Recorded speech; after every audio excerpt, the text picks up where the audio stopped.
Welcome back to The Weird and the Wonderful with Strange Bones. That's me.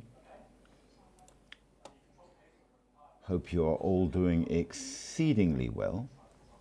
And as we are getting into this, I'm going to remind you we are doing the second half of our discussion, our dive into alchemy, which I think is going to be pretty cool. And we're looking at some of the origins and some of the cool things that were invented, developed by alchemy. And of course, the fact that it forms the basis of all modern science makes it even more interesting. And in fact, I have a couple of things which I have now immediately lost, where I made some notes on early alchemical equipment. So in fact, I'm just going to very quickly pull that up.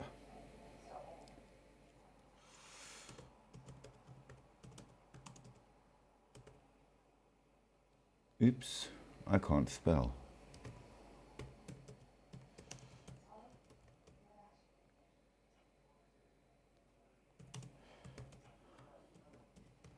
So, welcome Matthew and Lebohang. Hope you are doing fantastic. I don't know how much you know about alchemy. We were checking it out in the last live. And of course are finishing off with it in this live. And we were looking at all of the history around how things went from pretty much magic and not much else into modern science as we know it, which is all very organized and sorted. And I thought as we get started and looking at some of the great ones through history and what they did, we would have to look at some of the gear that they would use, simply so that we can see what was out there and whether or not any of it actually is still used today or what it was. And of course, some of these things may be familiar to you, especially if you are a player of Skyrim or Oblivion, the Elder Scrolls games, where they feature, of course.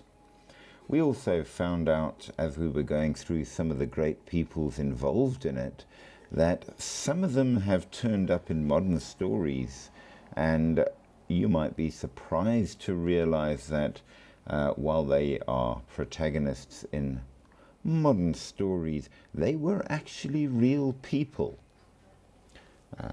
which adds to the sort of interest behind all of that. So yeah, as we get going, I hope you will enjoy. Now, as we get started, I am going to remind you that on this channel we have but one rule, and that rule is don't be rude, because if you are rude, we will give you the boot. That said, you can agree, you can disagree, you can believe in things, you can not believe in things. It's entirely up to you, and you are more than welcome to comment as well, as long as you are not rude about it. On this channel, we do this purely for our own interest and all the rest of it, and therefore we neither promote nor deride any of the things we looked at. We merely do it for our own interest, education, and curiosity. So I hope you will enjoy in that regard. Now, that said, you are very much encouraged to comment lots and lots. It's good for the algorithm, even if you just say hi. If you have any questions, I'll be glad to do my best to answer them. Do share, do subscribe. We always want more subscribers if we possibly can get them. And yeah, send lots of gifts, because gifts matter to keeping the channel going.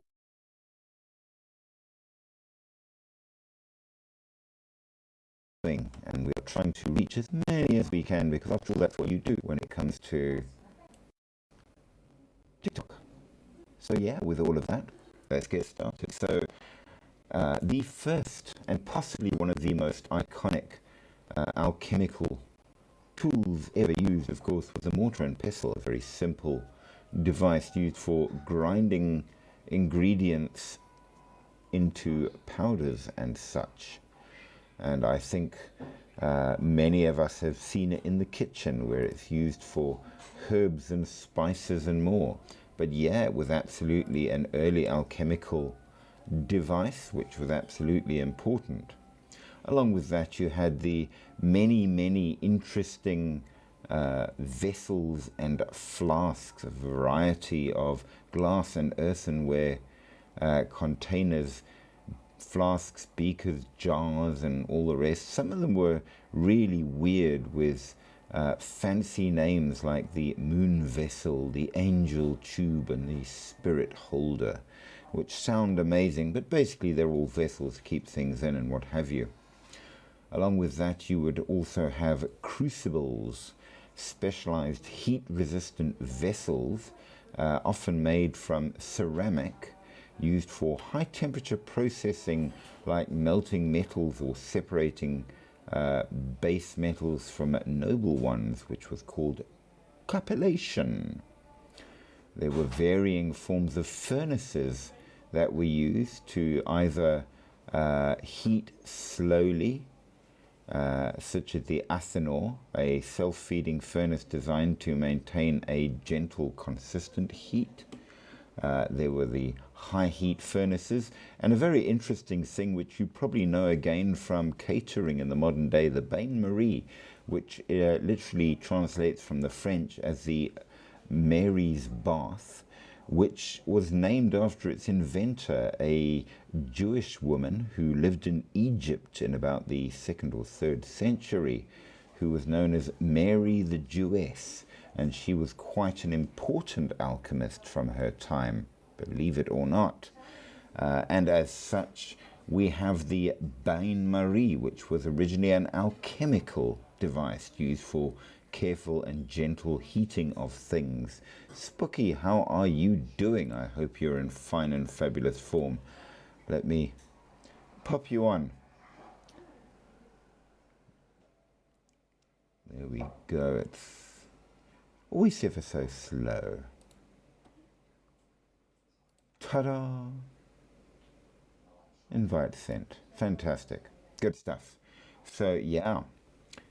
The other very much... there you go. That was quick. We got some good connection tonight. How are you doing, sir? Good. How are you doing? I'm doing fantastic. So, in response to some of your questions, I've got a couple of the main tools used in alchemy so that we can get an idea of what they were. So yeah, your mortar and pestle, your varying flasks, beakers and jars, your crucibles for heating things up, the different kinds of furnaces for either very hot heat or cold, slow heat, and of course the bain-marie, which I think perhaps the water version was the better one. Second would be the sand version. But there was another version that they used quite a lot where sand was not used, which was a cow dung version. I think in terms of good hygiene in medicine, that would be a one to avoid. But yes, the bain-marie comes from around the 2nd century BC, from Mary the Jewess of Egypt. But then along with that, of course, we have the famous alembic, which was used for distillation. Now, the alembic is still used. The retort, which was a bent neck flask for distilling dry materials, that's still in use. Obviously, furnaces of varying varieties have modernized greatly, but they are still in use. Your crucibles are still in use, your flasks, your mortar and pestle very much still in use. So it seems that the very early equipment of alchemy, nevertheless, is still in use today, if in a slightly more hygienic and better version, if you will. Pipettes, funnels, and all of that kind of stuff still very much in use. So how did we get all of this alchemical wisdom according to the ancients? And as I briefly mentioned, very often it was the gods that were said to have given it. And one of the great original gods of alchemy was in fact Enki, a Mesopotamian god of wisdom, water, creation, magic, and crafts, ruling the subterranean freshwater ocean, Abzul, and often depicted as humanity's creator and protector. So even before the Egyptians really got kicked in with it, the early Mesopotamic fellows started with a few things, and he was said to have given the very basics of alchemy. Now, obviously, he was a god in a belief, in a religion, so make of it as you will. And apparently he made humans to do work for the gods to free up the younger gods from labor. Seems a bit rude. He also was the one that warned Atrahasis that there would be a great flood and he had to build a boat to save life. So the pre-Noah story of the great flood from the Mesopotamian, Babylonian type peoples. So yeah, he was absolutely the original, but he was probably not who did all of it. However, we do know, as we discovered, there are several very important ones, and interestingly enough, a number of women were actually the main alchemists in the early ages. Now we know we have the Bain Marie from Mary the Jewess, but a little after her there was Cleopatra the alchemist, who was also Egyptian. She was also a writer and a philosopher. And one of the interesting things, in fact, is that originally all of this was considered philosophy, whether it was medicine or practical science or just thinking and stuff. All of it was considered philosophy, and the practical stuff, or the techne, was considered natural philosophy. So alchemy was a branch of philosophy in the very early days. Now, Cleopatra, an interesting sort of a lady that was around about the 3rd century, an Egyptian alchemist. She did practical alchemy, but she's also one of the 4 female alchemists who apparently could produce the Philosopher's Stone. She is also possibly the inventor of the alembic, which is the very, very important distillation apparatus still used today in a modern version for distilling things. So Mary the Jewess was quite possibly her teacher. So you got the Bain Marie from Mary the Jewess, and of course the alembic from Cleopatra.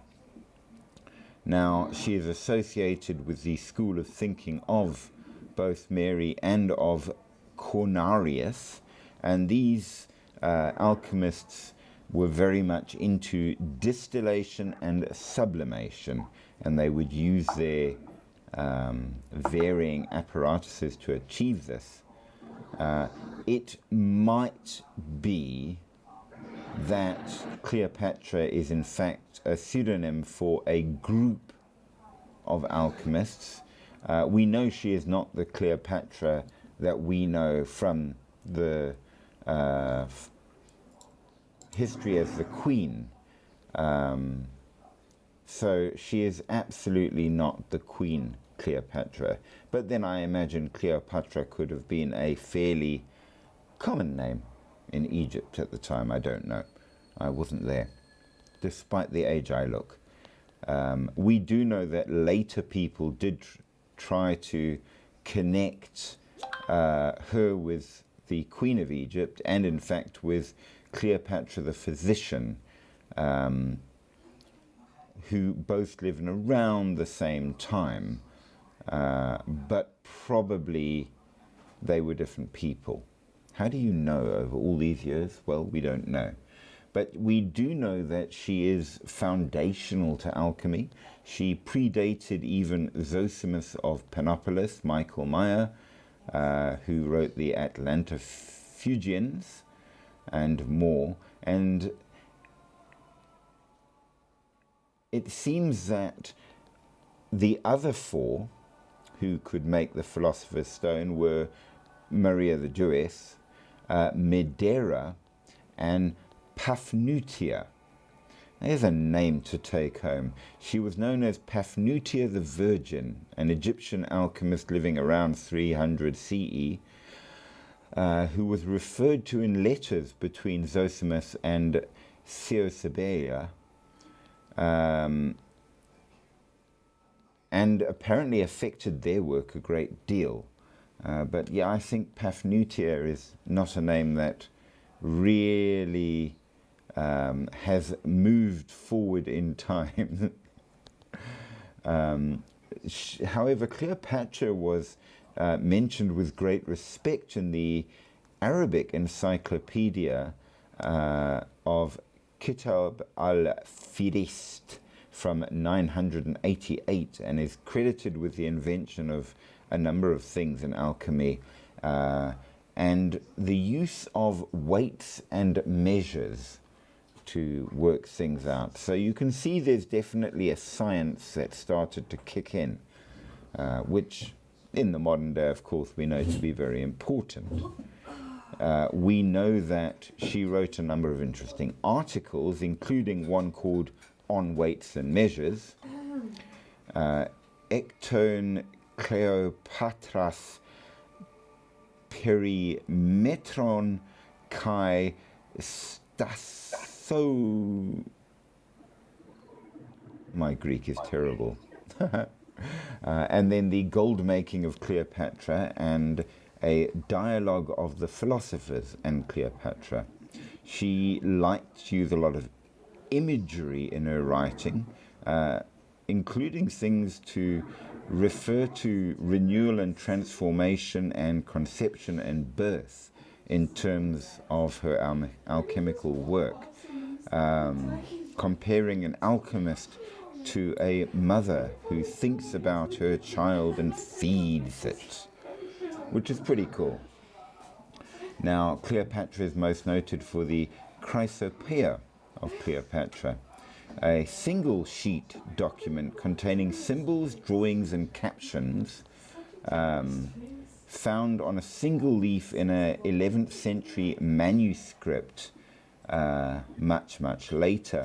And copies have been found around, and it's just about how to make gold. So if you could translate it properly, maybe you could too, which sounds good. And of course, on the imagery is included the Ouroboros, the snake eating its own tail, the idea of the eternity of the cosmos and the beginning as the end. So she herself says, one is the serpent, which has the poison according to two compositions.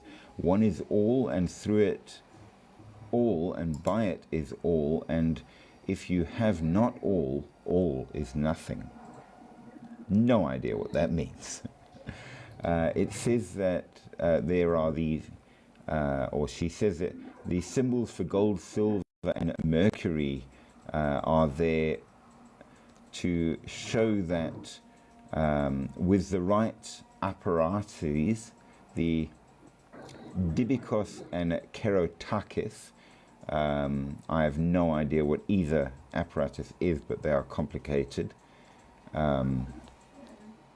that are used to make silver and gold, and you do it apparently from lead. So there you go.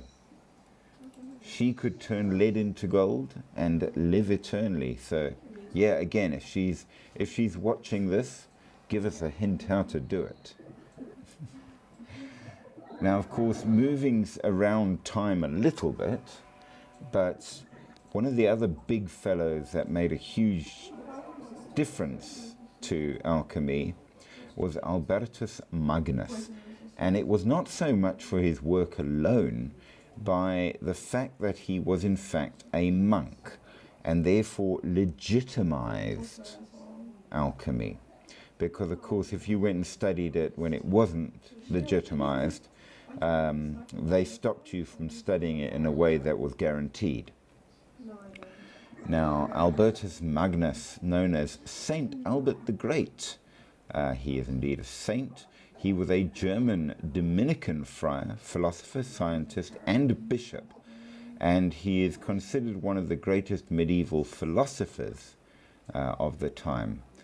And he came from Swabia, which is pretty cool, though he died in Köln.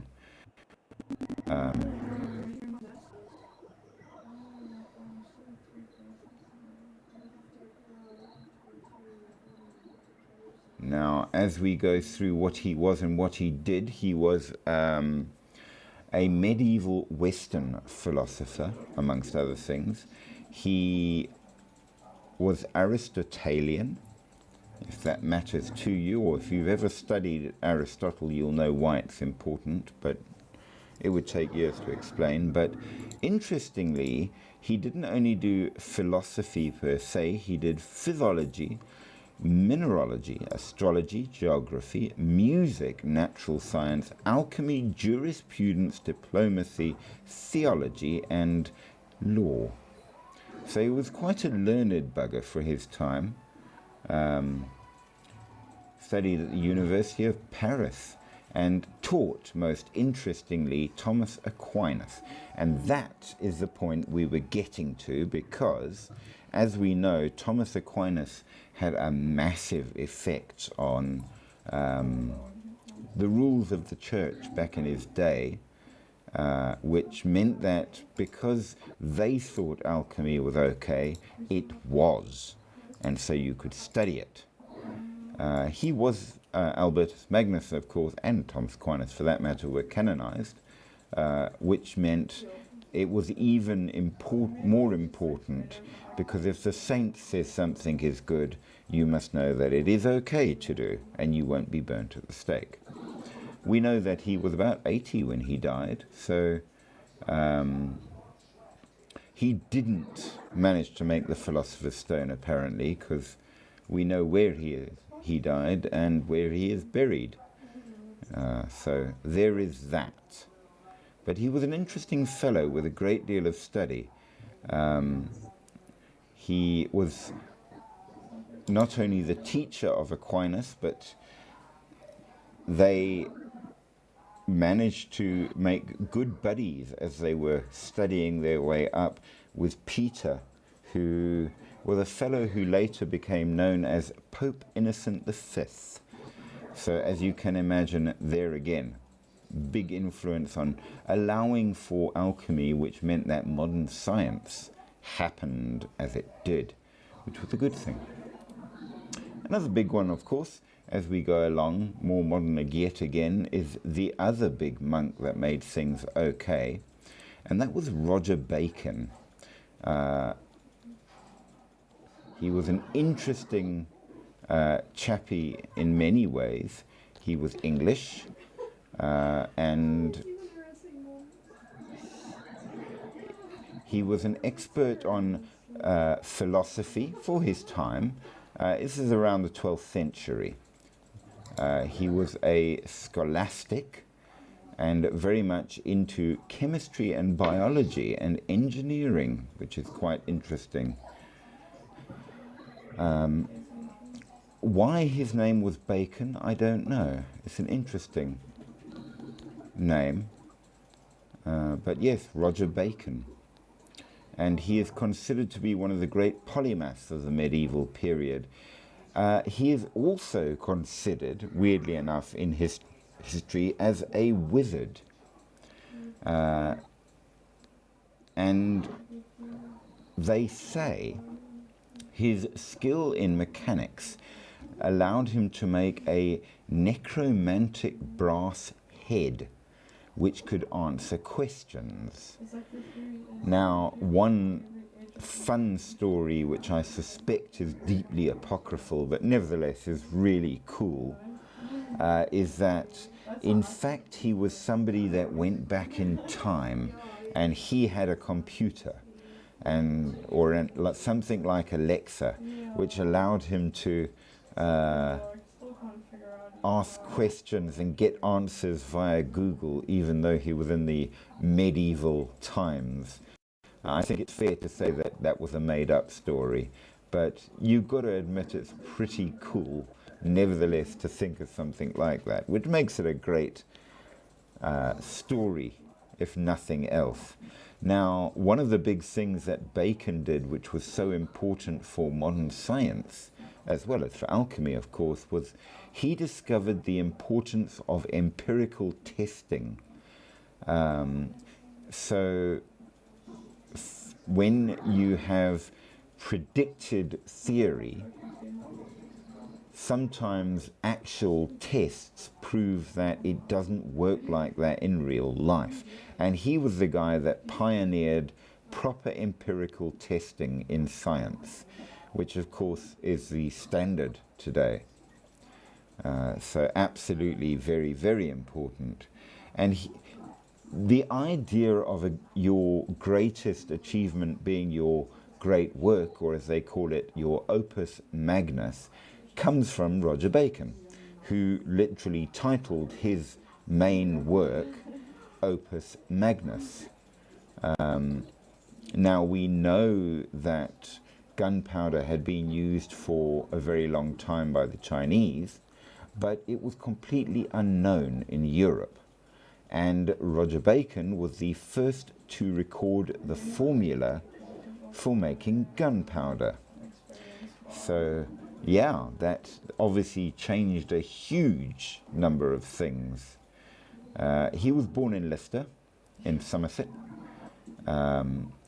probably around 1210. He wrote a number of different things that we still consider seminal to the development of modern science. And varying terms and forms of things that we use in chemistry come from him as well. We do know that he was quite possibly friends with William of Sherwood in Lincoln, a gentleman who may or may not have been connected in history to the real Robin Hood. So there you go there. He was a master at Oxford, a professor, where he lectured on Aristotle. So that's pretty cool as well. But he was very, very big on his mathematics and astronomy and music. And that affected all kinds of different things. He knew two people who became popes. So his influence in the modern world of his time was massive. And he wrote a great deal on optics, interestingly enough. The development of lenses that eventually became both glasses and understandings and theories on light, which started in the Greco-Roman world and to a part the Egyptian world as well. But he took it a lot further. So if you're wearing glasses like me, you can be thankful to Roger Bacon. He was a friar and a Franciscan, which is quite interesting. Why he chose to join the church is unclear, but apparently he did so voluntarily rather than being sent in, as many were at the time. There was a kind of a rule in the medieval period. The first son got everything. The second son was expected to be a businessman, and the third son was given to the church. It was kind of the way you did things back then. And no, you didn't really get a choice. Why? I don't know. But yeah, his Opus Magnus, or Opus Majus, was on science, and it was sent to the Pope. So as you can see, that would have absolutely have legitimized a great deal of alchemy. Now, he absolutely did attempt, at the very least, to find the Philosopher's Stone, but it is said that he never did. He was never able to achieve that. Though, in all fairness, he did do quite a lot of other things which modern science would say is far more important. He even worked on agriculture, which gave basics for the science thereof that improved farming and more. So an important person. Now, we do know that Bacon criticized both Alexander of Hales and Albertus Magnus, who were contemporaries of him, and he considered them not to be as good because they didn't follow enough of Aristotle. Now, we know that Bacon was a huge Aristotelian and very interested in both Avicenna and Averroes, or if you are Islamic, Ibn Sina and Ibn Rushd.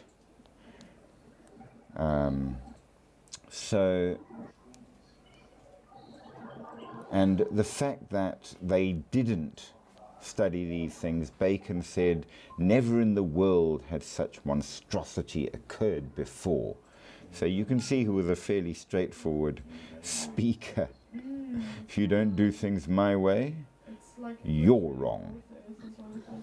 So, yeah.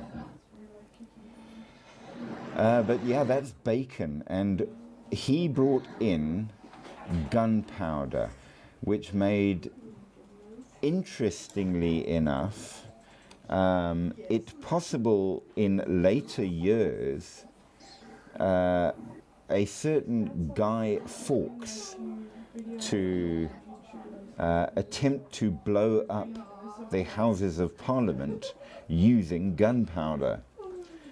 So Guy Fawkes Night, as we call it, is named after Guy Fawkes, a young fellow who was against the government of the time and did indeed try to blow up Parliament, failed spectacularly, but there you go. It was because Bacon had obtained firecrackers through the Franciscans, because he was a Franciscan. So one of his friends, William of Rubruck, was sent to the Mongol Empire and obviously saw the Chinese gunpowder and brought it back. So he got it from the Chinese and brought it to the West, which is really quite interesting how things follow on, because it wasn't terribly long afterwards that Guy Fawkes tried his thing. And he says, we have an example of these things that act on the senses in the sound and fire of that children's toy which is made in many diverse parts of the world, a device no bigger than one's thumb, from the violence of that salt known as saltpeter, together with sulphur and willow charcoal combined into a powder. So horrible a sound is made by the bursting of a thing so small, no more than a bit of parchment containing it, that we find the ear assaulted by the noise, exceeding the roar of strong thunder, and a flash brighter than the most brilliant lightning, which is pretty cool.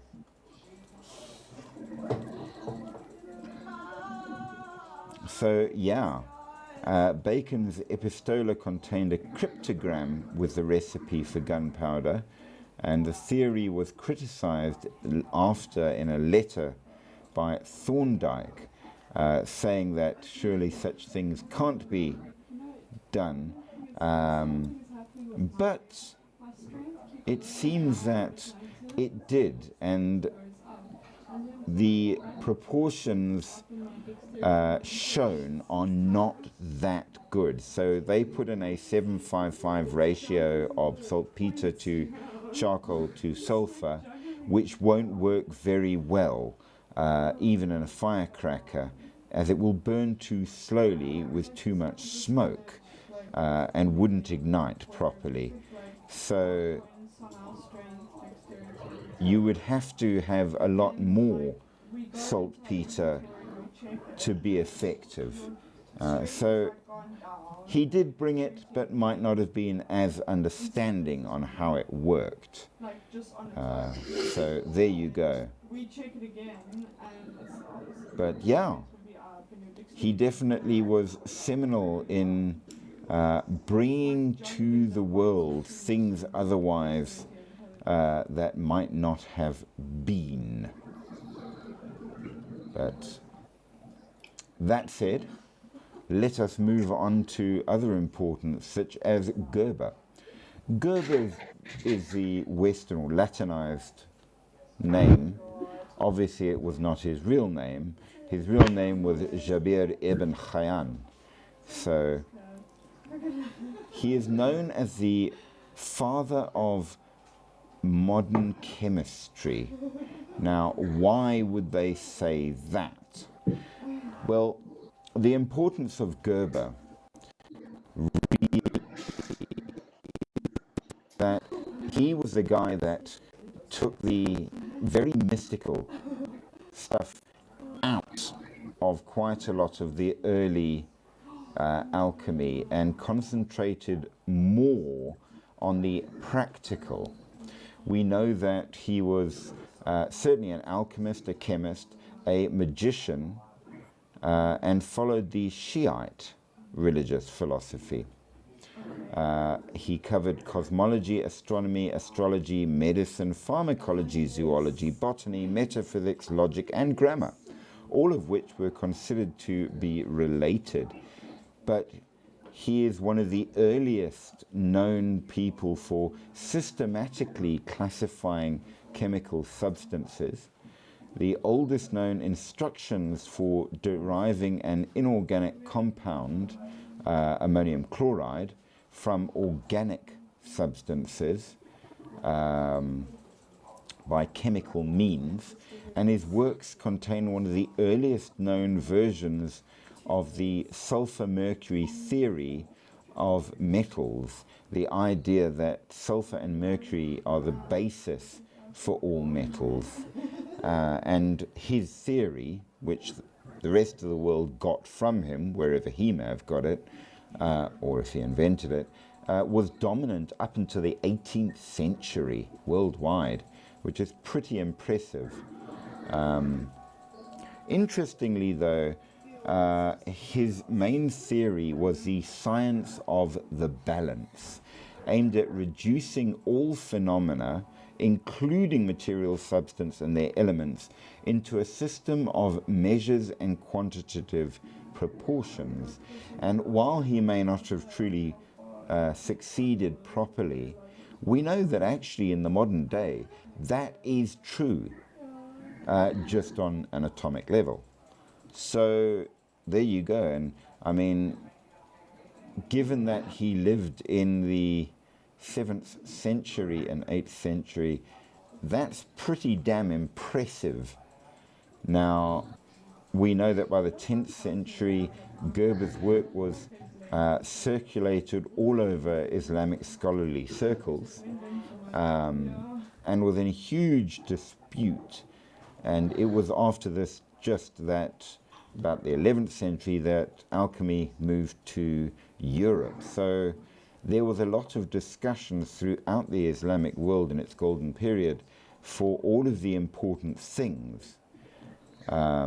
We know that he is said to have written the Great Book of Mercy and the Great Book of the 70, but might not have been written by him. We're not really sure. He's attributive. But he was a catalogist and natural alchemist, and he practiced. He didn't just talk about or theorize, as a number of people did. He was an actual go out and try it type. So very, very important. He is so important, in fact, both in the Islamic world and in the Western world, that he appears as a character in the 1001 Nights, which is pretty impressive. And we know the story of Aladdin is one of the stories from 1001 Nights. So yeah, he certainly made a massive impact. Now, his Great Book of Mercy was considered to be his oldest and most important work, the Kitab al-Rahma al-Kabir. So that was his main thing. It was translated into Latin in the 13th century as the Liber Misericordiae. He also did a number of other books, though, which included the systematic reduction of all things into earth, water, fire, and air, and the natures hot, cold, moist, and dry, which dominated alchemy until, about the 18th century, I'd say. We know that the systematic exposition is found in his 70 books, Al-Kitab al-Sab'un. So if you speak Arabic, you can go and read them, and if you don't, you can read the Latinized version. I don't know if they are translated into English. It would be interesting. But there you go. He worked from a lot of Egyptian texts as himself, which implies he had good connections and was fairly well off to be able to get his hands on such things at his time. There were, according to him, 7 metals: gold, silver, copper, iron, tin, lead, and carcini, which was Chinese metal. I'm not sure what Chinese metal actually is, but there you go. He was a great writer, which is good. He also, however, was a magician, and he wrote on the sciences of talismans, Ilm al-Tilasmat, which is very, very important for those who follow the spiritual side of alchemy, even till today, because his talismans are the important properties for dealing with everything from demons to jinn to angels. So absolutely very, very important. His medical writings, however, did form the basis of a lot of modern medical things, including his things on human medical stuff and zoology and botany. So there you go. Cool stuff. Now, we've mentioned him several times, so let's look at Zosimus of Panopolis,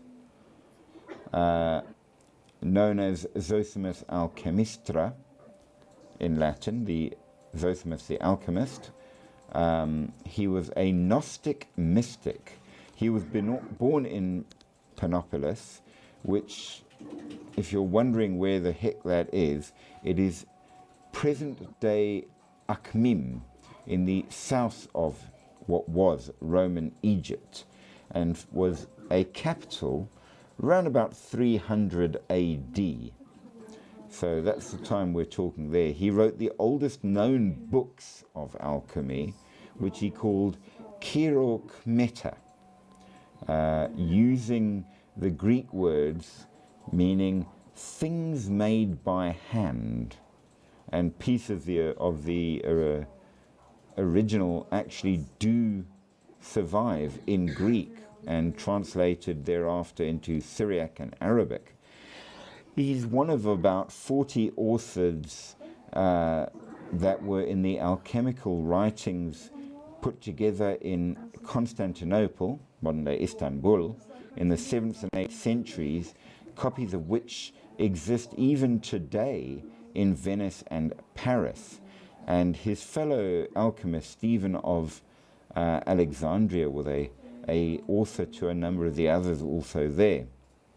Arabic translations of his texts were only actually discovered in 1995.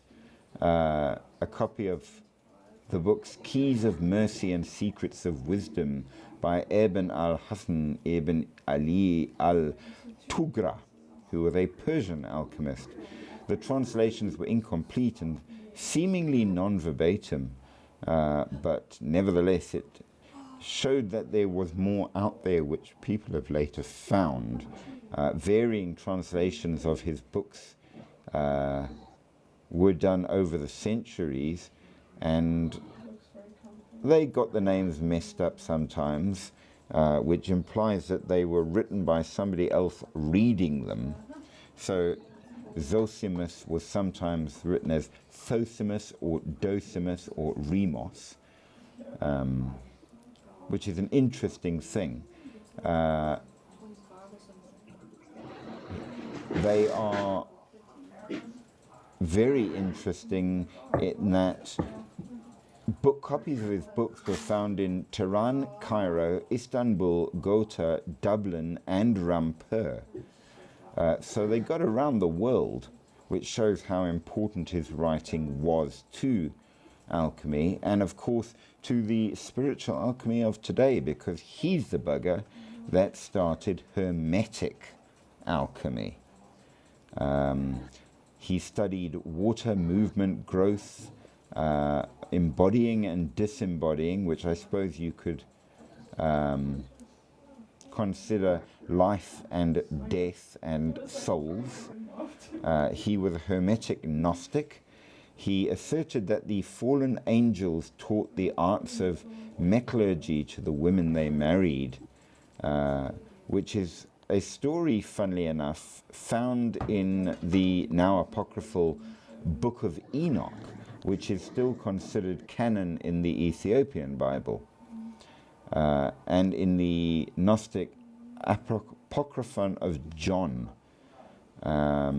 which has been preserved but is not considered part of the Bible in the modern day.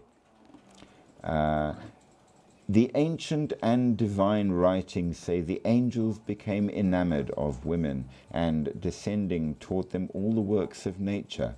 From then, therefore, is the first tradition, Kema, concerning these arts, for they called this book Kema, and hence the science of chemistry takes its name. And so there you finally see how we get the modern word chemistry, as taught by fallen angels, which is also pretty cool. There are two sciences, he says, and two wisdoms, that of the Egyptians and that of the Hebrews, which latter is confirmed by divine justice. The science and wisdom of the most excellent dominate, the one and the other. Both originate in older times. Their origin is without a king, autonomous and immaterial, and is not concerned with the material and corruptible bodies. It operates without submitting to strange influences, supported by prayer and divine grace. So you can see how his alchemy was more than just making stuff, but on improving your spirit. So Greek alchemists used what they called divine water, and basically sulfurous water. So this was the basis of their alchemy. And for Zosimos, The alchemical vessel was a baptismal font. The tincturing vapors of mercury and sulfur purifying for you. Incidentally, it also killed you, but that's beside the point. So, yeah, early alchemy you had to be kind of brave to really get involved in. Just saying. Spooky, are you tidying your room? Why, can you hear me moving? Yes. It's awesome. So, what do you think so far? You can see there's a difference between spiritual alchemy and natural alchemy as it grew. But yes, both absolutely have carried on in the modern age, though much changed. What we would call science today is the natural alchemy, and what we would call spiritual alchemy or Hermeticism and Gnosticism is still followed today by certain people. So, yeah. Okay. Strange. It is very strange. But again, in many ways, I think historically speaking, one of the most important things about alchemy is that it shows how people's thinking changed. Because in earliest times, there was no difference between ordinary living and religion and everything. It was all one big mix. So everything that you did or thought or knew was very much a spiritual thing as much as a physical thing. It was a religious thing, which we don't do in the modern age. And as you follow the history of alchemy, you see how people start to separate things. And in the modern day, we absolutely do separate things a very great deal. No chemist is concerned with whether or not the correct God is watching over his work. That's totally a separate thing. But in the times before, it was one thing. And if you didn't involve the correct God or spirit or demon or whatever, it could cause all kinds of trouble. Okay. So yeah, it shows the progression of human thinking, not just in Makes me alchemy. sad.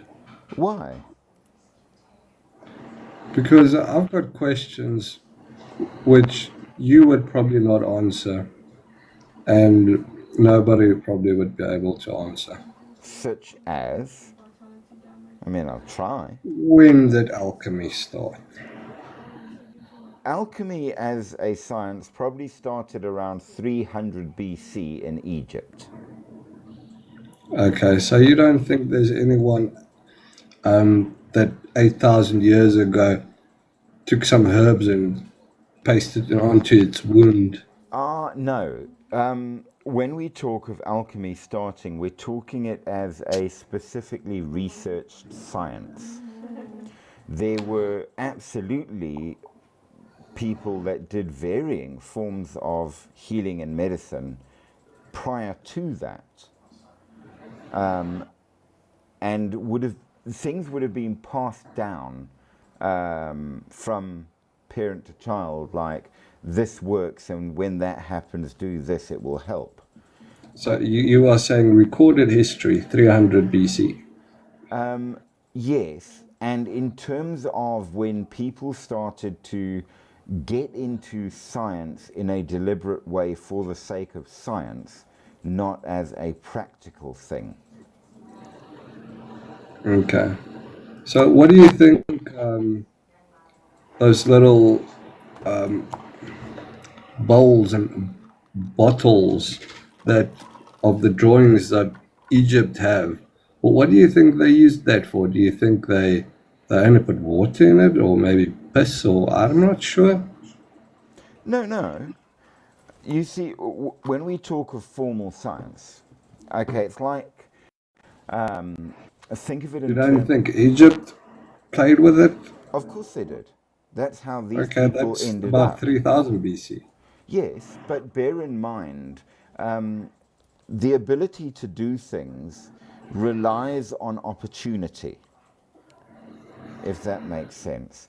So we were aware for a very long time as humanity that certain plants were good to eat. It was only later on that people started figuring that I can plant more of them in one place and then not have to run around. Yeah, I'm So sure Egypt had all sorts of things happening, it was a all sorts of development. spices and Oh, absolutely. chemicals. Yeah. We know for a fact that they had a number of medical things that were used. Oh, sorry about this. Well, And they made mummies, soaked them in some sort of liquid. usually honey. Honey was absolutely the basis of a lot of medical things in Egypt. And in fact, I wouldn't use honey. Honey attracts fleas. well, it's purifying and doesn't rot. It's the only organic substance in existence that doesn't rot. And it is absolutely used even today because it is very effective. It is a Okay. very good healing salve. And using that as a basis for other medicines is very effective. So it was What's pretty it? Stuff advanced. that comes out of trees. It looks like honey. It feels like honey. What, like maple It's syrup? not a. I don't know. If you damage a tree, Sap. I think it was in Sap and resin. a dinosaur movie. Then they found a.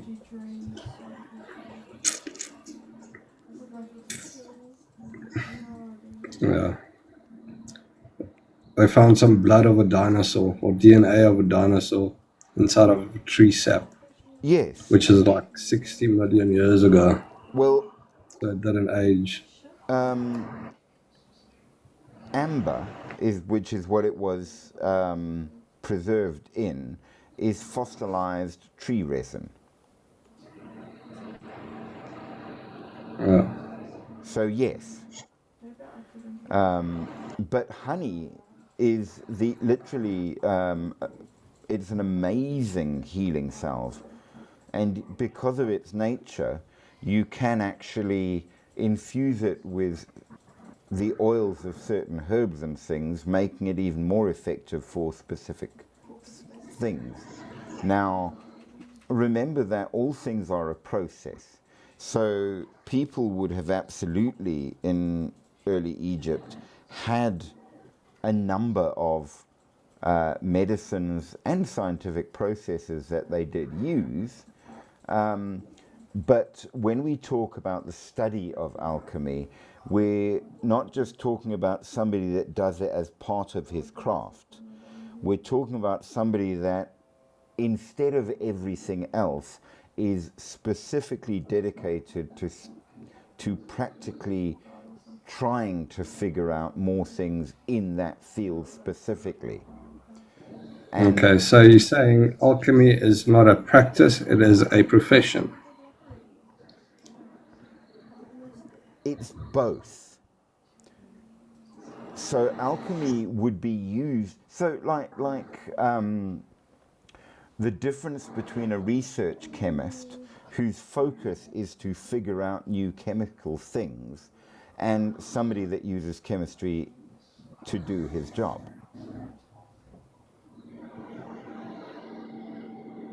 Now, for somebody to be a research alchemist, they would have to be rich enough not to do a job.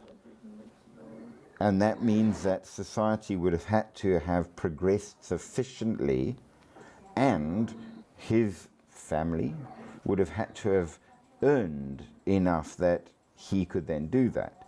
So when Yeah, well, I think if you were rich enough to build giant pyramids in South America, that you probably had a very stable society and could play around with alchemy. Yes. However, we have one problem with South America.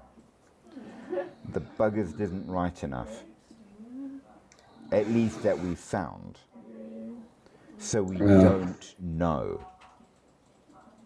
They could have. They probably did. But we don't know. But we do know that when it came to properly recorded and researched alchemy, it became a thing first in Egypt around 300 AD. That's what we know. However, they do note that a number of people did do things prior to that, but it was while doing other crafts, and it wasn't purely as a research alone. And the point of these people as researchers was that they went round and gathered together the things that varying peoples and groups had figured out and put them into compendiums in order to study it further. Have you seen some of the weird looking stones in South America? It looks like it was once a liquid, or they moved it in a liquid form and put it there. Well, funnily enough, not only in South America, because there's a couple of places where it looks like the stones were melted into place. So, yeah. Which, as you would say, does imply that they had a method of liquefying rock so they could pour it to fit and it would harden back into stone.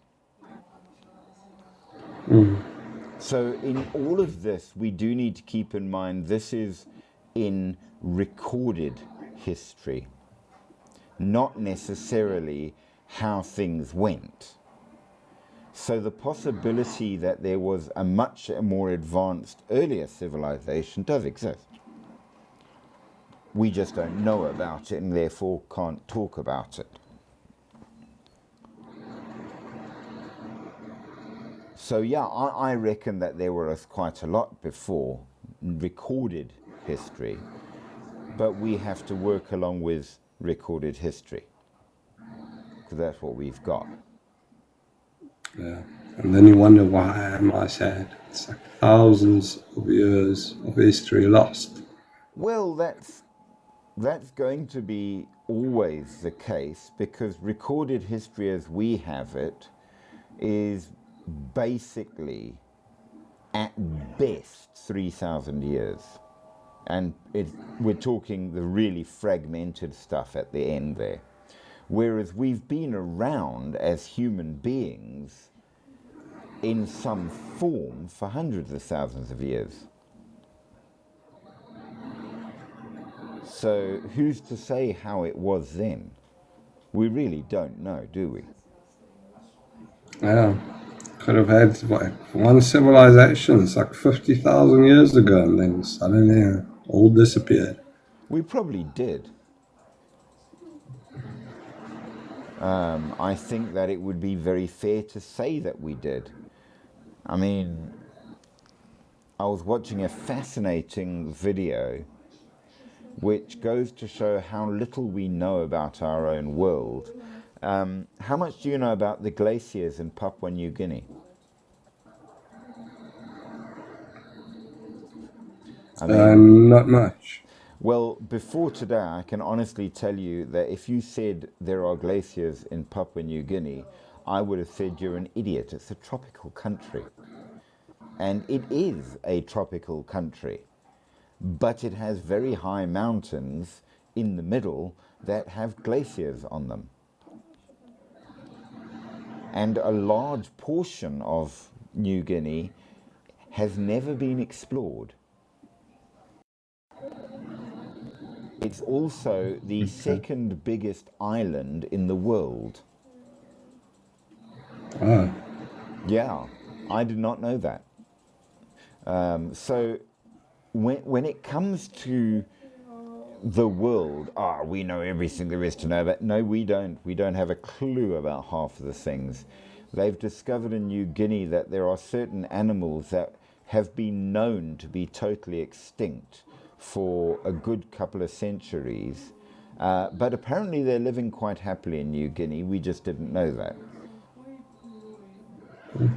So yeah, there's all sorts of things. They're now trying to see if they can find the thylacine, which went extinct about 400 years ago in Australia. And it's gone, it's dead, it'll never come back, except maybe it's still alive in New Guinea, because at one point New Guinea was the same landmass as Australia. They were connected. Oh my god. So, yeah, there's a lot we just don't know. It's cool, but I'm not a fan. Now, this may show up in the fact that, like I keep saying, a number of these theories that are put out by these people, which they couldn't really prove at the time, have turned out in a weird way to be true in the modern age. Zosimus thought Gerber rather, thought everything could be categorized into mathematical groups. Well, he was right. He was struggling with how to do it, but he was right. And that's exactly how science works today. How did he know that? Maybe he got it from an older people. I don't know. It makes you wonder.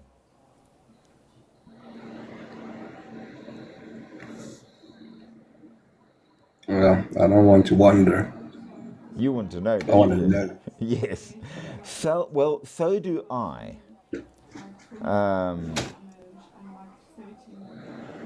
Unfortunately, a number of these things might not ever be discovered. I mean, a good example is the next person I'm talking about, Mary the Jewess.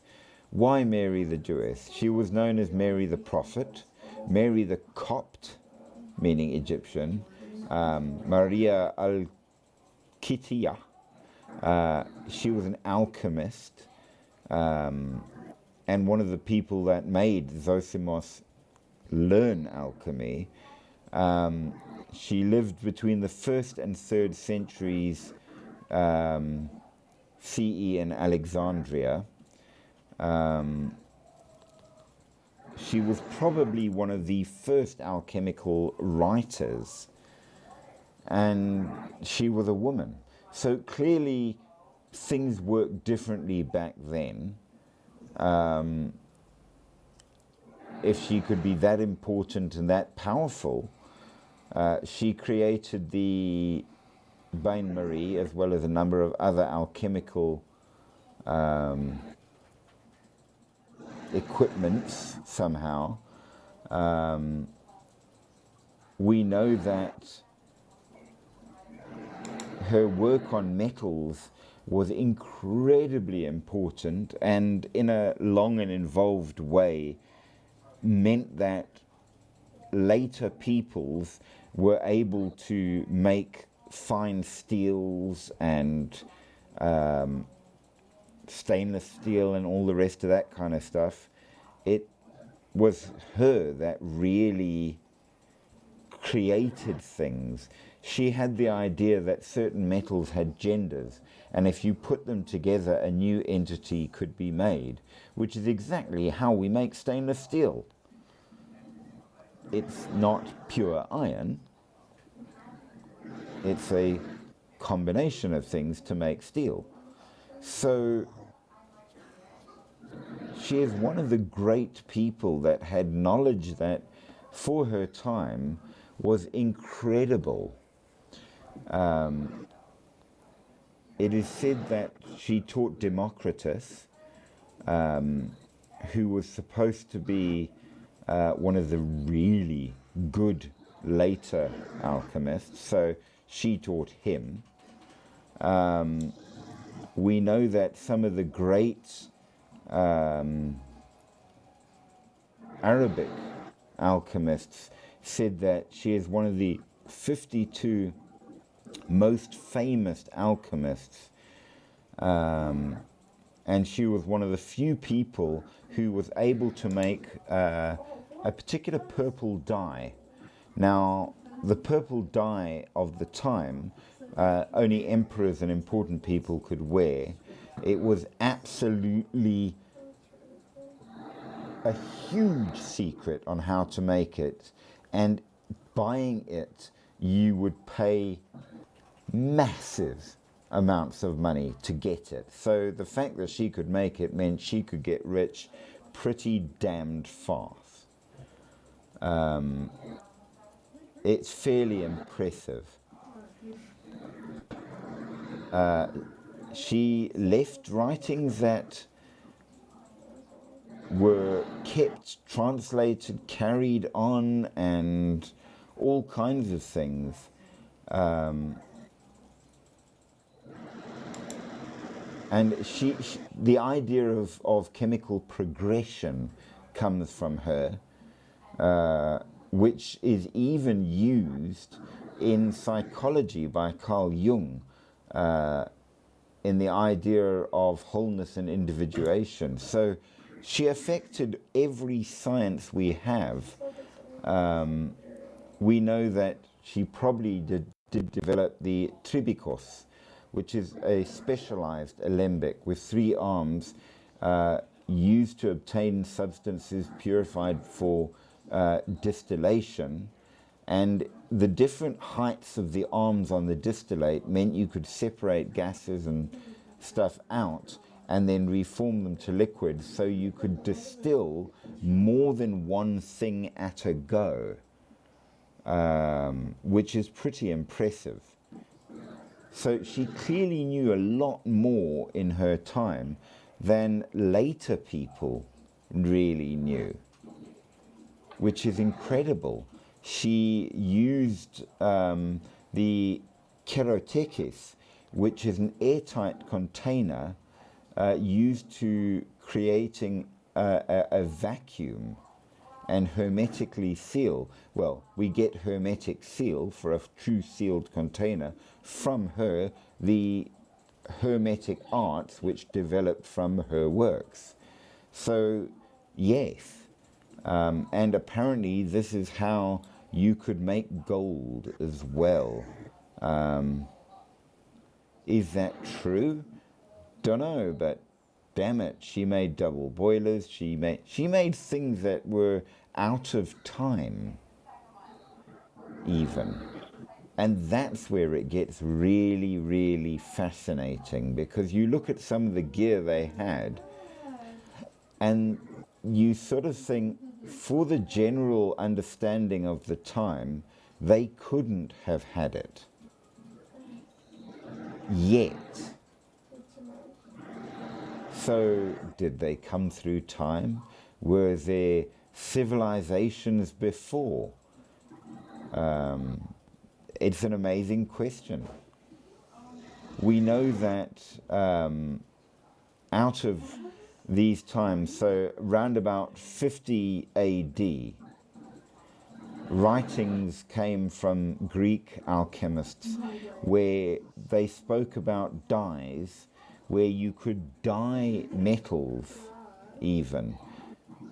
Again, to make the purple dye that was so important, things that at the time were considered impossible, but these guys did it. We know that they were using scientific methodology that we only really rediscovered in the 19th century properly. It was that important. So even the artificial production of precious stones, which they apparently could do. So how to create precious stones from things.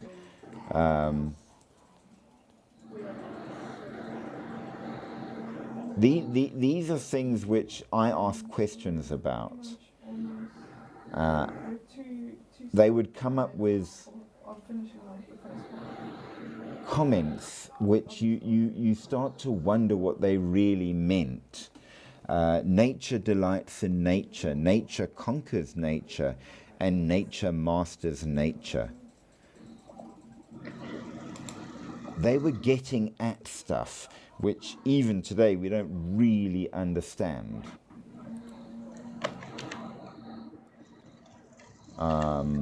We know that some of these people were monks and really did exist. Some of them were writings under a name. So, for example, Hermes Trismegistus might not have been one person, but a couple of people that were working on a thing. But out of Hermes, related and associated with the Greek god Hermes and the Egyptian god Thoth, in the Ptolemaic kingdom of Greek Egypt, they came up with stuff that was amazingly interesting. He was an Egyptian priest, apparently, and a polymath.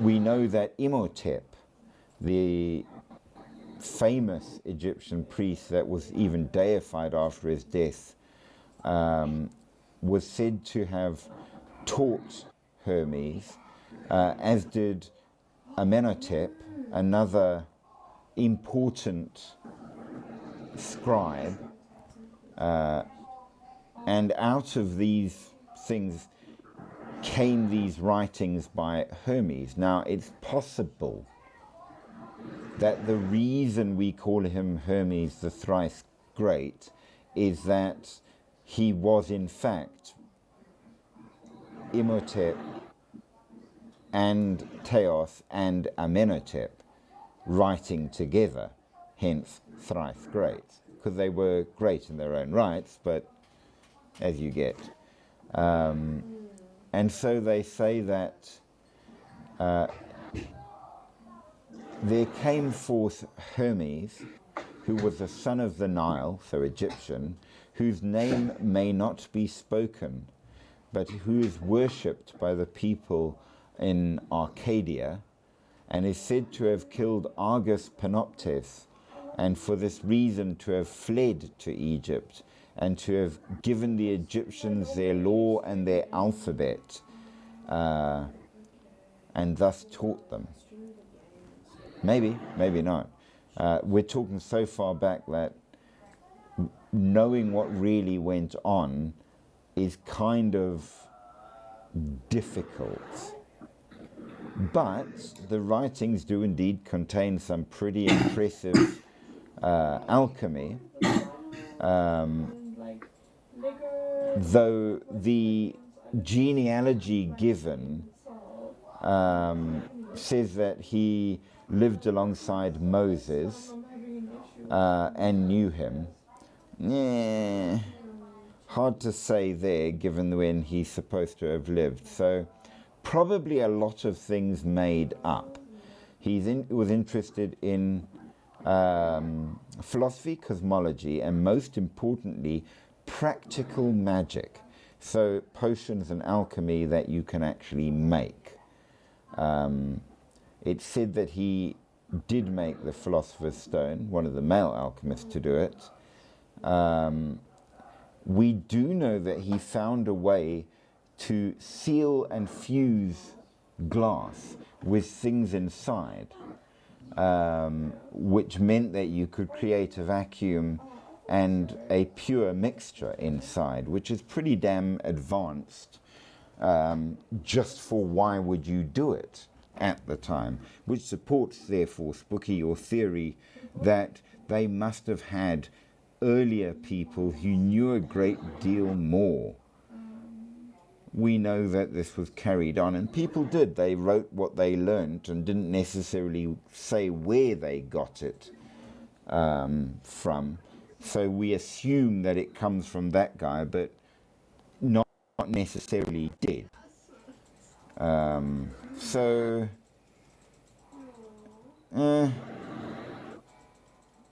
where is he from? We don't know. We do know that certain religions were developed from his writings. So the star-worshipping sect known as the Sabians of Haran got their doctrine from Hermes Trismegistus.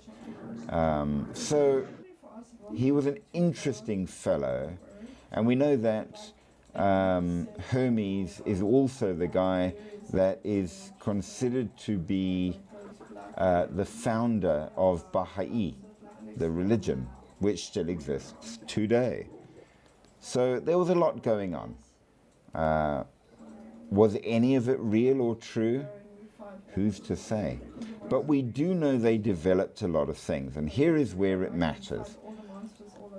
If it wasn't for alchemy, we wouldn't have modern science, we wouldn't have modern medicine. It came from a number of sources. It's absolutely still used in its spiritual practice today. Chinese alchemy has its spiritual side and is heavily tied into Taoism, so that exists. We know that the Indian alchemy that started out is very much tied in with the Tamil faith, and it still exists today. And in the Western world, Gnosticism and Hermeticism are still followed by much smaller groups of people, but they are today. So yeah, it exists, absolutely. It has never truly gone away. And perhaps that's an important thing. A fact that is almost encouraging, that nowadays, for the most part, and assuming we don't get the previously discussed solar flare, we do have all of these things. And thanks to the internet, one of the few good things about the internet is that all of these texts are available to you. You can go and find them and have a look at them, and people's commentary on them, and learn a great deal. It is very, very interesting. Yeah. There is no aspect of our life that is not affected by these early works. We have developed till today because of them. And it's a good thing that they're going to put servers in space now, Well, orbiting not just the Earth, but orbiting the sun as well. So if there is like a massive solar flare, it's only pointed in one side of space. So if it hits Earth, then yeah, we'll probably lose all the servers and stuff. But what about the other thousands of servers that's still orbiting? that would be a way around the problem.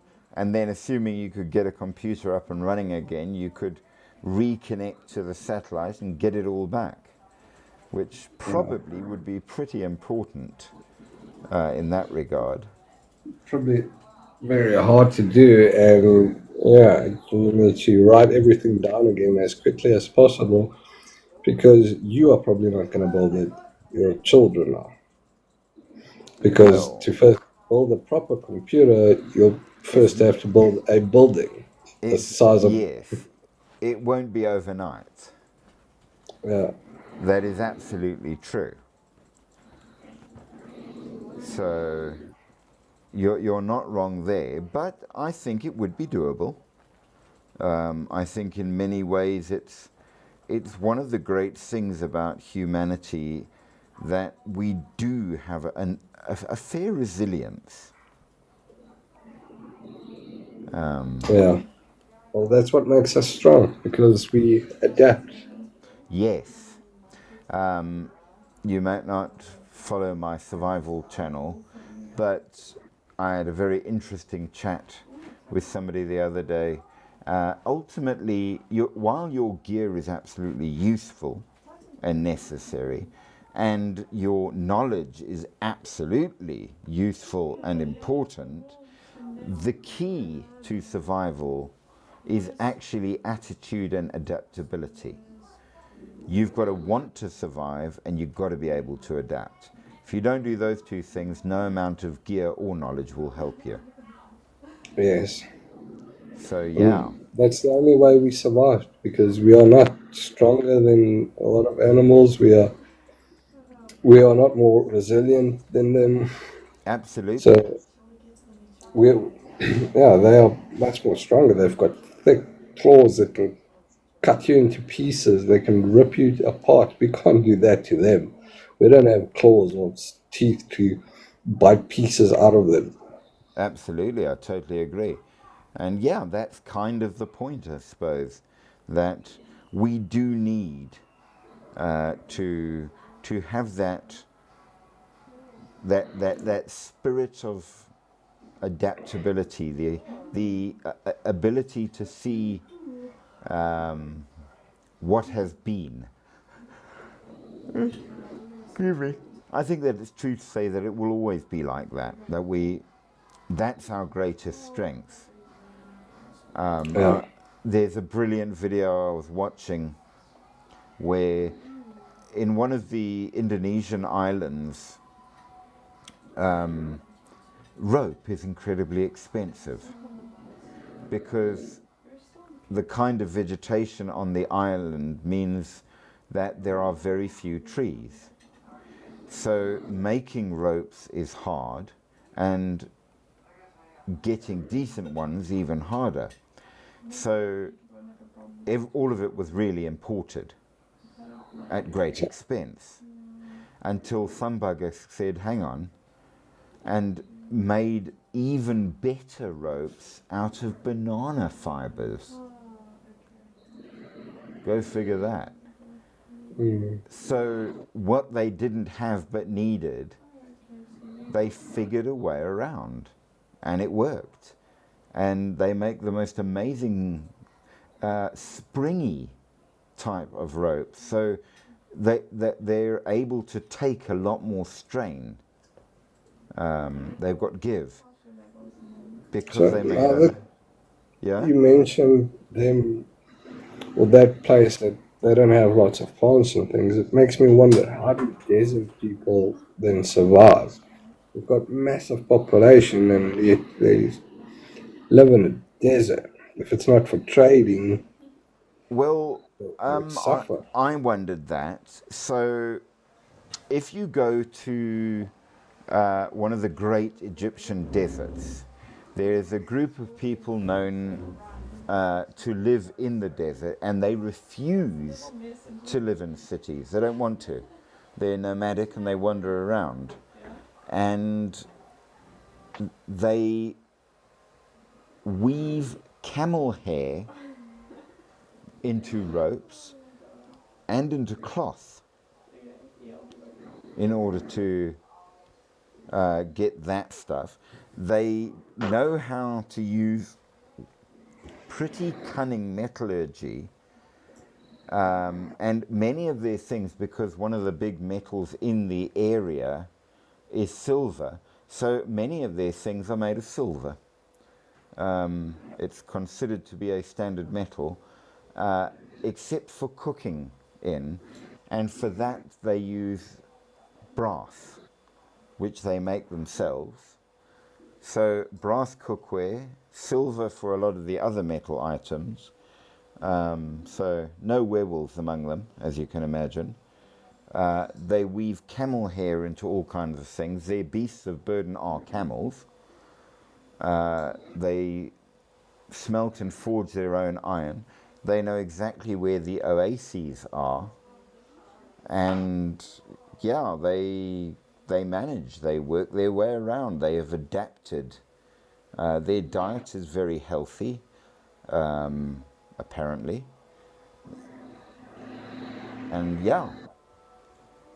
So human beings can do it.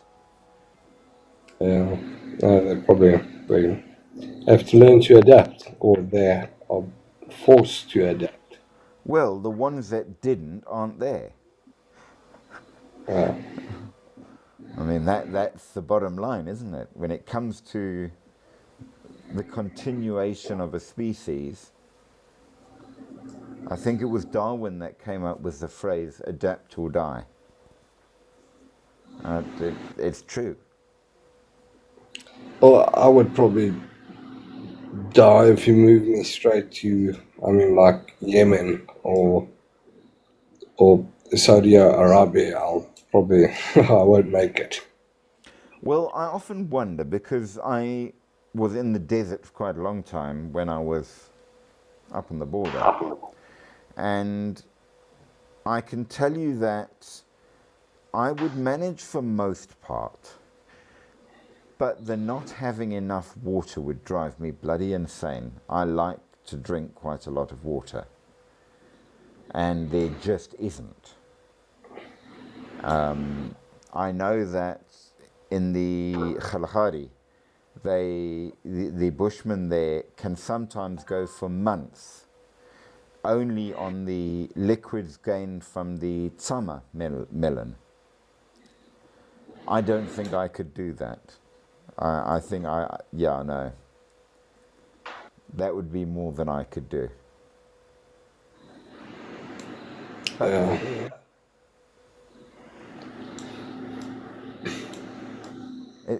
It's like anything, I suppose. I mean, I was looking at some of the survival kits used by the Eskimo, and they don't carry much water with them.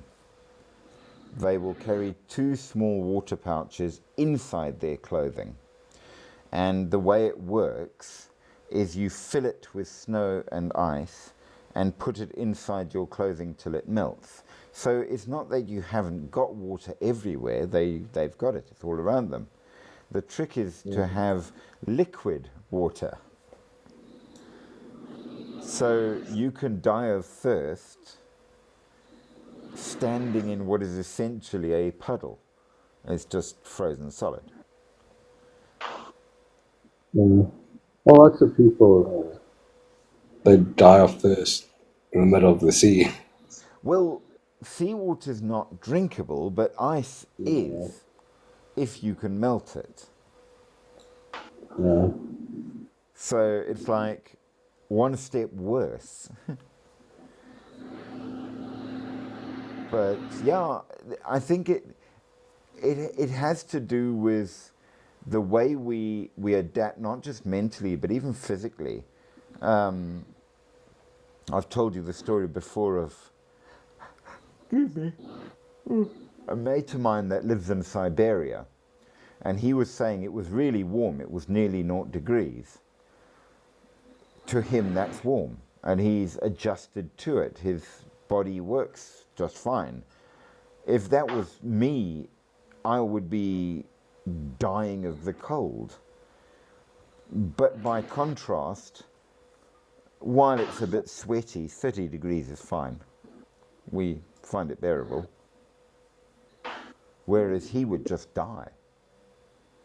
And I know for a fact that when some of my greater family came out from England and it was 30 degrees, I mean, they could barely move. They just couldn't take the heat. Whereas, Even England would be too cold for me. no, me too, for the most part. I just got sent some pictures from my friend in Canada, and they're saying, "Oh, it's lovely." Canada's way too cold. Well, they've currently got a bit of a cold snap, by which I mean 8 feet of snow. Yeah, I know it's too much snow for me. A bit of a cold snap. What's a serious cold snap? You know, I'm just saying. Yeah, no, if you struggle to get out of your house because of too much snow, then because that's how Canada. I've seen some images. You can't even open the door because Well, this there's snow that, covers the entire yeah, door. there's that house I know my friend brought when he went over there, that his front door is on the 2nd story during winter because the lower floor is covered. And there's no stairs down, there's just a gate. It's just you've got the lower level and you've got the upper level, and there's two front doors, dependent on the weather. No, Yeah, but where are you no. gonna go? You can't reach your car. Well, There's no roads. well, he's in town, so in winter he will walk to the shop, Yeah. which also are multi-story, so you can get into them in winter. And you're just like, no, I don't think so. I'm not so keen on that idea at all. Thank you very much. I mean, there are limits. There really are. But then I suppose at the other extreme, lots of people live quite happily in Egypt, where it can get up to 45 degrees no problem, and the locals are Yeah. happy with it, whereas that's pretty damn hot. Yeah, I mean, Well, there's a lot of people that lives in Greenland, and they do not want to leave Greenland. no. So you physically do adapt to a place, absolutely. Yeah, It moving happens. from Greenland would be probably the rest of the world would be too hot for them, and they would probably die if they have to go to Egypt. They literally would, because I mean, when I think how much my cousins suffered when they came over, I mean, they struggled.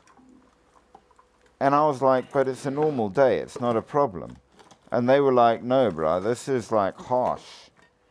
They physically were unable to manage Yeah. because they had adapted sufficiently to their environment.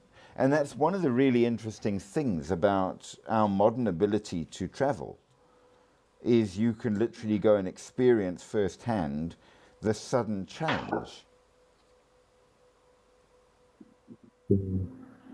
I mean, I always think how when I went to England, when they talk about the green grass,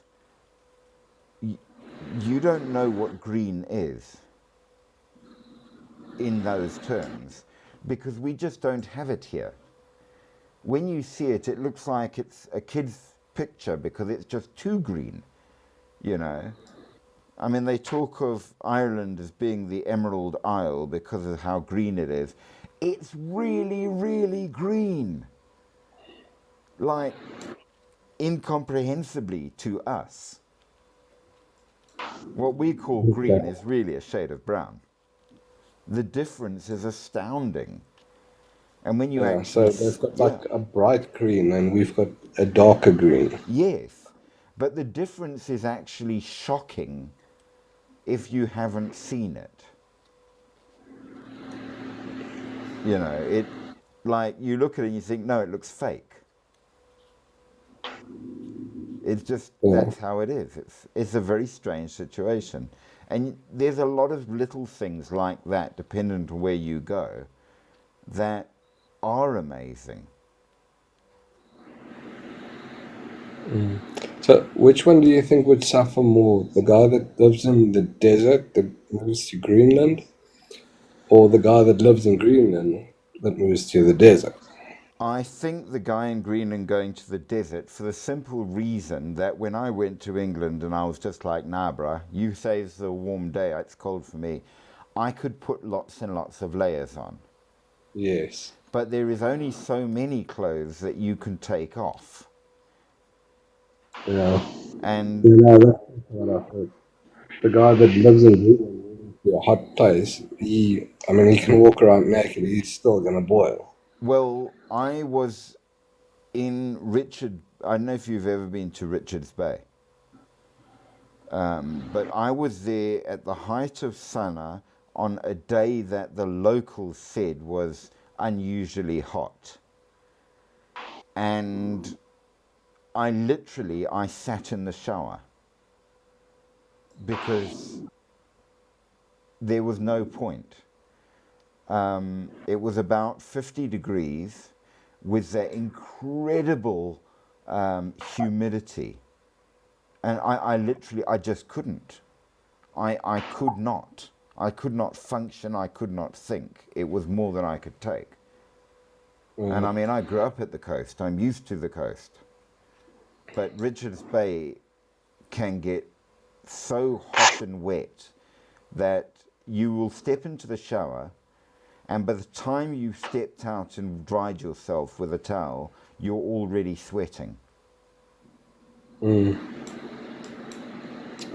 but I think the guy that moves to Greenland from Egypt, he would also probably feel the same. You even if he puts clothes on, he's gonna shake so much it's gonna look like he gets a seizure. He won't be able to think. Well, He's using all his energy just to keep his body warm. He's just shaking and shaking and shaking. I do know that if you wanted to visit the North Pole, you are forced to undergo a 3 months acclimatization process before you're allowed to actually go outdoors there,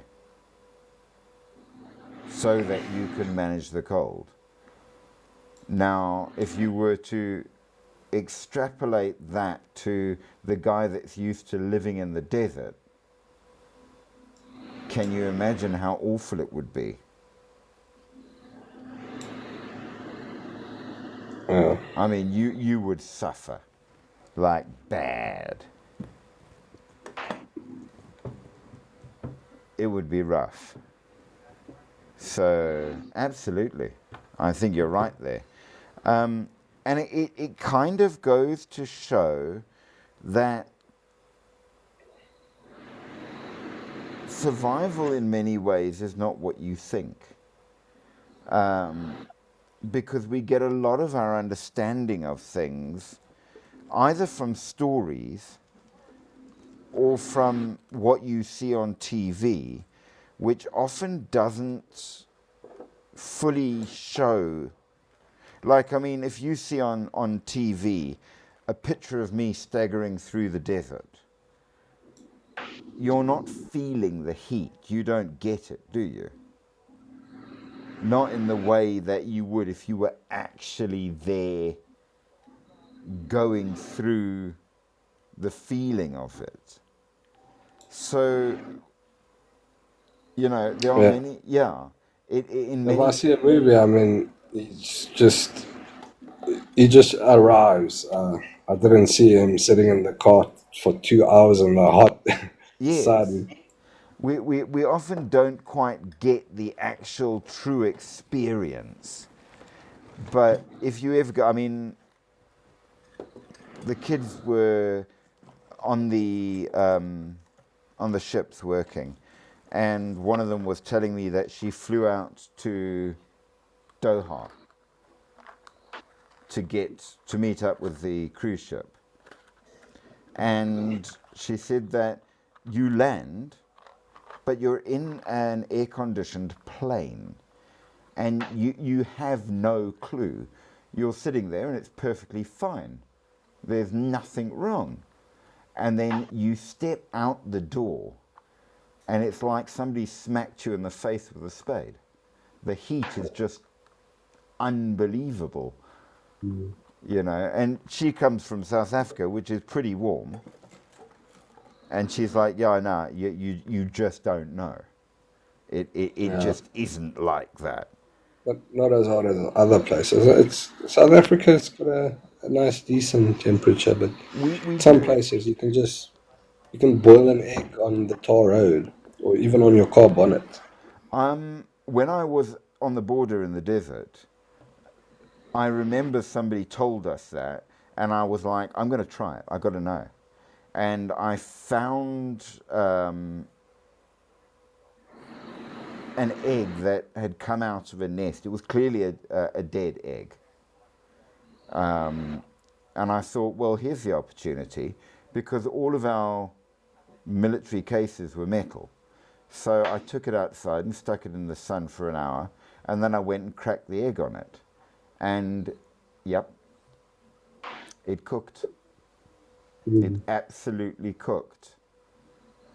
And I realized that the sheer number of guys that had a blister just here on their neck, because they forgot, and they'd have to move their gear, and they'd pick the trunk up and chuck it on their shoulder, and it would touch up against their neck there, and yeah, you got a burn. That's just how it was, and it was bloody painful too. I got it once, and then I learned damned fast. Do not do this. Well, I've experienced the hot sun as well in South Africa. Like on a hot black bonnet. If you just put your hand on it after it's Right. been in the sun for a couple of hours. Absolutely. And it's really hot. Now, that's basically impossible in Britain. Yeah. It just doesn't happen. So when you tell people things like that, it's like it's not real. It's just a story. They don't get it. But when you experience it, you know. In Britain, you probably don't want to put your bare hand on a car bonnet because it might probably freeze your hand to the bonnet.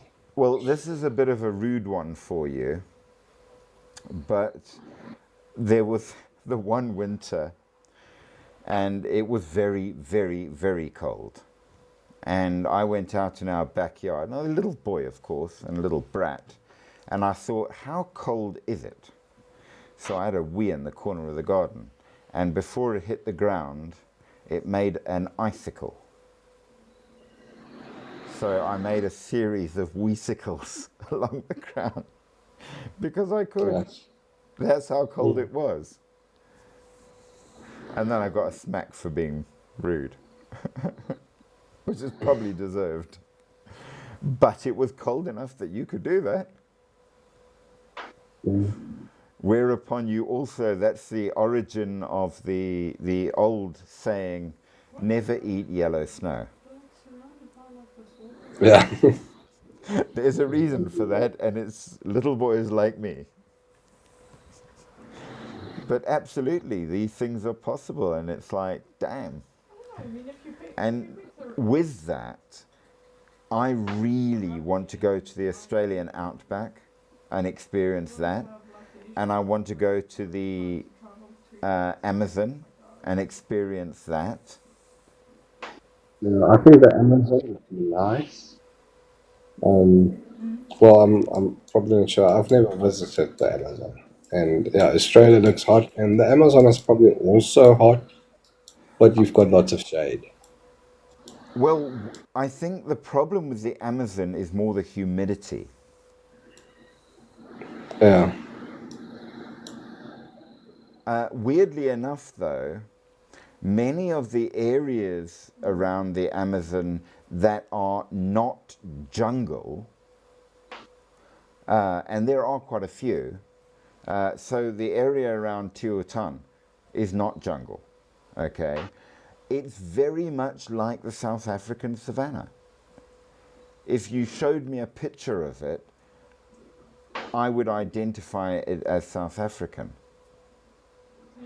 which makes me wonder if a lot of what we've got, if the transition Central Africa from savanna to jungle isn't going to be much the same. If that makes sense. Well, where do you think you'll struggle the most to breathe? The Amazon or Australia? Definitely the Amazon, because one of the things a lot of people forget is large portions of the landscape there is mountain. And I know for a fact, because I met a guy who came from the village next to Tehutan, and he said that visitors struggle to breathe because of the height. I just want to go pee. Okay. I would have thought it's all the moisture in the air. Well, no, apparently that's okay. but the height difference is terrible. And yeah, you really do struggle to be able to breathe properly if you just go there, which means, of course, you can't run around a lot and do much because you get out of breath. Now, Australia is pretty low lying for a lot of it. So while it's hot, you'll probably be okay.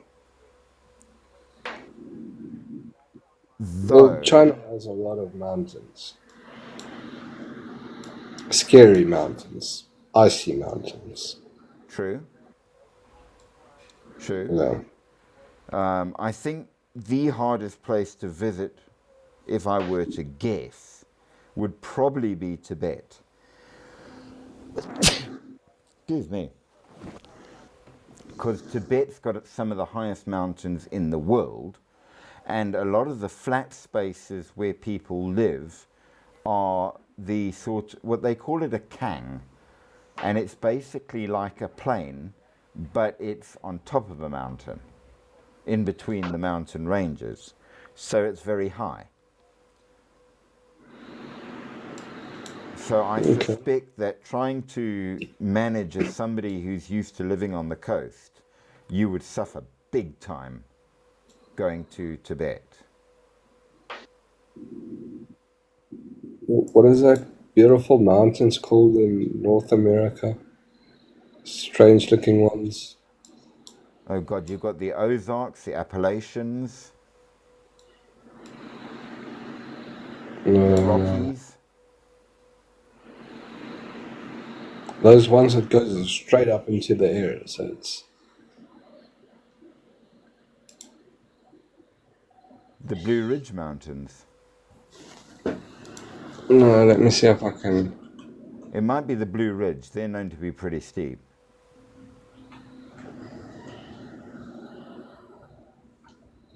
Made famous by John Denver. I do like John Denver. For those of you who do not know who John Denver is, he is the guy who wrote Country Road, the famous country and western song. And in it he does mention the Blue Ridge Mountains and the Shenandoah River. There you go. Does this matter? Probably not.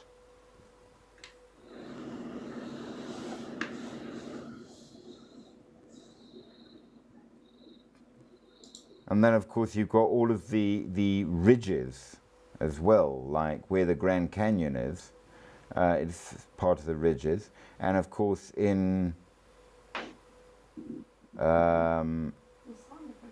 what is the name of it? Near Salt Lake City, I think it's in Ohio, where you have the Narrows, which are all of these weird connected canyons. That's really beautiful. It's incredible. I'd love to go and see it. And you can hike through it, which is pretty damn cool. So yeah, if I were to go to China, I would want to go to there's one cave in China that's so big it has its own weather patterns inside it. This giant underground cave. It's amazing. Is it man-made or? No, it's natural. Okay. But I mean, if you think how big a cave would have to be to have its own weather patterns inside.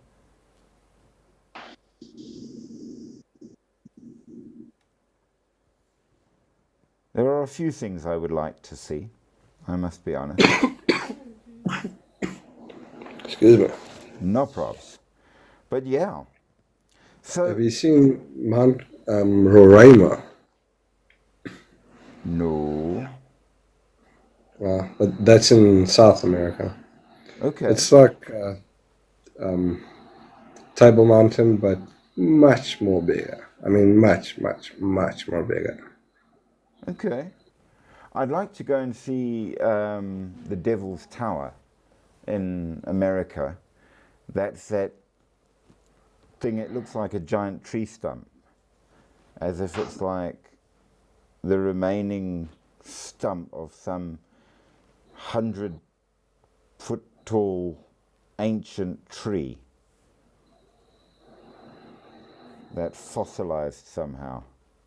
They say it definitely isn't petrified wood, but to me it will always in my headcanon be that way, because it just looks perfectly like a tree stump, just massive. I'm trying to find a good picture of the mountain. Mount Rainier. Rorania.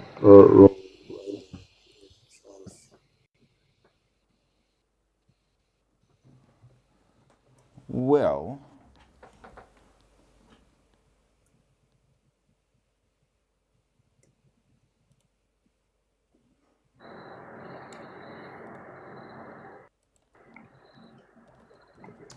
So there is a mountain. You can see it's like sort of flat.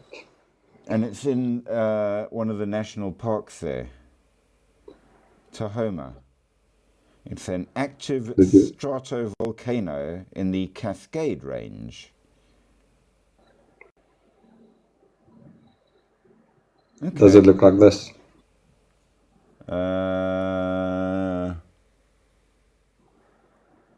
Kind of. Or like that? Kind of. Yeah. I've got a large flat. It's spelt Rainier. Like that. No. It's too blurry. Yeah, it's a bit blurry, but it doesn't look right. It's Roraima. ROR. AIMA. Spell that. It's in South America. Oh, okay, so RO. Spell it out for me. Okay, Roraima. I'm typing. Okay, I'm there typing it I down. found it. Oh, holy crap! Yeah, I see what you mean by flat topped. Okay, yeah, no, that's very different. That is very, very, very different. Yes, I've got the correct one. It's like a giant slice of cake or a chop. Yeah. I wanted to go and do more research, and I I'm wondering how did it form like that? Well, it looks like it was part of the normal level of the ground, and then everything else suddenly fell away, leaving that behind. But there's like what do you call it? Rivers or Yeah. waterfalls coming from it. That's amazing. It's one of the oldest geological formations on Earth, with pools, waterfalls, unique flora, and even has an indigenous people on it. Holy crap. It is part of a sandstone plateau that formed 2 billion years ago. Okay. Yeah, that's going on the list of places I'd like to visit. I want to go to the top of that.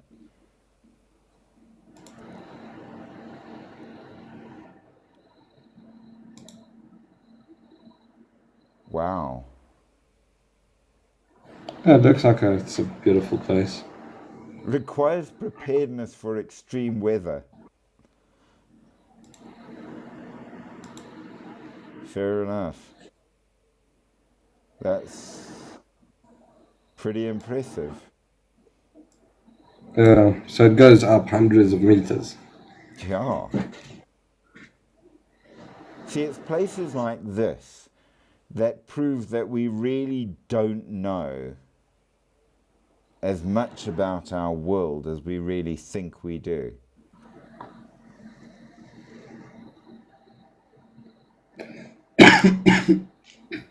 That is Yeah. really impressive. I'm very impressed with that. So yeah, there we go. Now we've done alchemy. Do you have any more questions? And what would you like to see done next? So I think, do you think that place, that mountain, is not really a livable area because you don't see houses and stuff on top of it or big cities There, surrounding it? there is an indigenous people that lives on it, apparently. Yeah. Now, how they live, I don't know. And how many of them are there, I don't know. But apparently there is.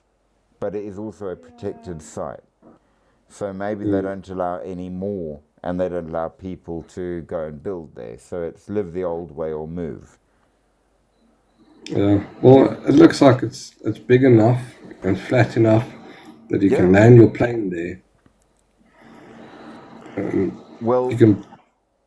I don't think they'd let you land a plane because of the unique plants and animals that are there. So if you go up, you have to walk.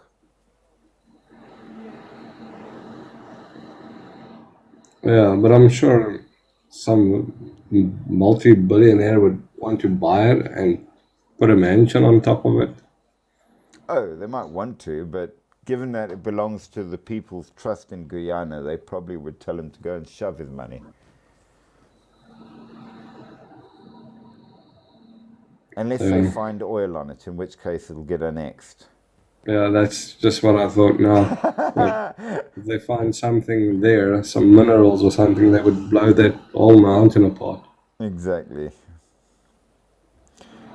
But now, what I start wondering, okay, if you go to the north of the Russian supercontinent, there's places out there that, yeah, politically it belongs to Russia, okay, fine, but nobody can live there. It's just too cold, and it's miles and miles out in the middle of nowhere.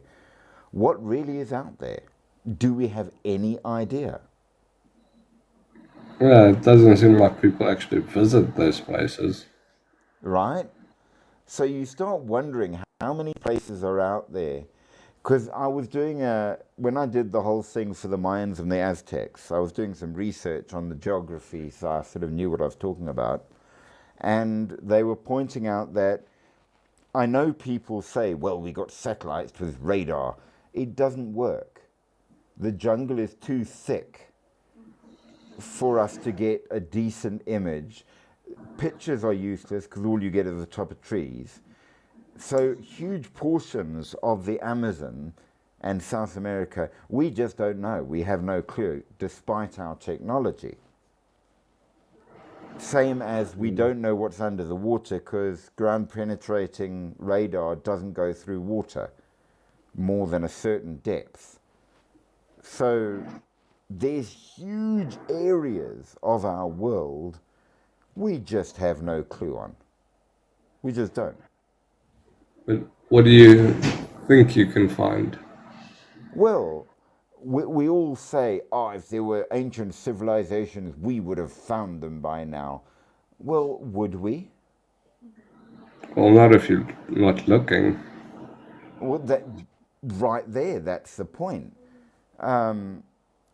We know that they found Roman baths under a portion of London centuries after the Romans were there, and we only found them by mistake because nobody dug down to discover anything because there was a house on top. We were living there. How many other places are the same? There must be tons of things right under people's feet that we will never know is there because there's something on top and there's no reason to dig down. Well, I think even here in South Africa, there might be some hidden pyramids Oh, that's like absolutely. buried in under the ground because we found buried civilizations before. 100%. It's absolutely possible. Yeah. I mean, there's a huge amount that we don't know. That's the bottom line. And it just makes everything really, really interesting. Mm. So, yeah. But till the next time, I'm going to see what I can come up with for something new and interesting. Maybe we can. Maybe we should look at some geological formations just because they're interesting. I've heard stories about places you're not allowed to go to because the government's discovered things down there that doesn't fit with what everyone believes, and therefore they won't let you go and see. One of them was Egyptian hieroglyphs painted on a wall in the Grand Canyon. Stuff like that. How did they get there? Well, that's the problem, isn't it? It couldn't have been the Egyptians. Or could it? Probably could. I mean, I'm guessing they did travel. They did do trading. They were probably connected with the world. I mean, Well, here's a thing that I realized the other day that we keep forgetting, is that we think the continent, in our head, and it's true, I do it too, in our head the continents are fixed. They are what they are, and they've always been that way. But that's absolute bullshit. They've changed a lot over the centuries.